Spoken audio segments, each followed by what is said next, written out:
भद्रक जिलार विभिन्न स्थान में चलता बेआईन बाली चालाण और धान मंडीर समीक्षा कर विधानसभा पब्लिक अंडरटेकिंग कमिटी। जिला सीमार बैतरणी नदीकूल चलता बेआईन इटाभाटी और बाली खादान में अचानक पहुंची घटनार तदारख कर घटनार समीक्षा करने सहित तुरंत यार समाधान करने को विभागीय अधिकारी कड़ा निर्देश दि जाएगी। सिमुलिया विधायक पद्मलोचन पंजा अध्यक्षतार विभिन्न राजनीतिक दलर 8 जन विधायकों को नहीं गठित यह कमिटी आज भद्रक गस्त कर अचानक भंडारी पोखरी ब्लॉकर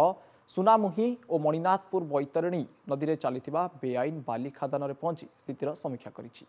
बेआईन बाली खादान पर धान मंडी को जाई स्थिति परखिला टीम। धान मंडी में क्विंटाल पिछा 8 किलो कटनी छटनीर अभियोग आसाला। तेज ग्राउंड विजिट पर भद्रक सर्किट हाउस ठारे जिला प्रशासन अधिकारी आलोचना करथिला कमिटी। खाइबा धरा पड़ा को 10,000 20,000 नौ कौ मैंने तो हूँ ट्राक्टर धरा पड़ा 70,000 80,000 टका लेखे फाइन कर घर भल मंद ये सब करेंगे किमी कोद को कौटी आइले पूरा एकदम जाजपुर टाउन को नहीं पलैले बंध पाखे तो बाली पहुंच कौन अवस्था हम कौन हम मरवा सहित सामान 2,000 टका फाइन ट्राक्टर से उत्तर पाइले कहले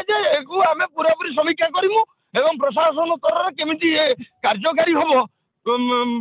विकल्प कौन आम निश्चित भाव में करूँ प्रतिश्रुति देते विधानसभा कमिटी। तेणु आम आशा रखुचु सब लास्ट विधानसभा कमिटी आज कौन आमको न्याय दूसरे हम देखा चाहूँ। देखो से लोक अभियोग कले डीजे को तागिद कराई बाली माफिया बुलूले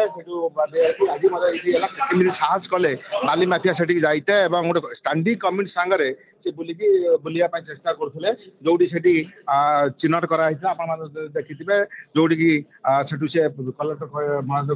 पलि जाते तो बाली माफिया एत साहस है देखूँ सी माने कमिटी की भी छाड़ूना सहित बुलिया पलि जाऊँगी भयभीत करने पलि।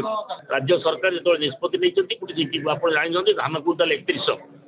जोटा कि भारत वर्ष कौटी ना ओडिशा रे एठी कराई कि तुम चाहूँ चाषी से 800 टका डायरेक्ट बोनस दौर ओडिशा राज्य सरकार 8,000 कोटी टका ए खर्च होम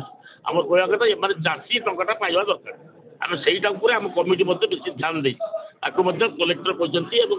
निहित भाव में आम कर चाषी उपकृत हो ये पैसाटा 3100 टका चाषी पाइबे मझीर मध्यस्थी न पाते कथा जिलापाल प्रतिश्रुति।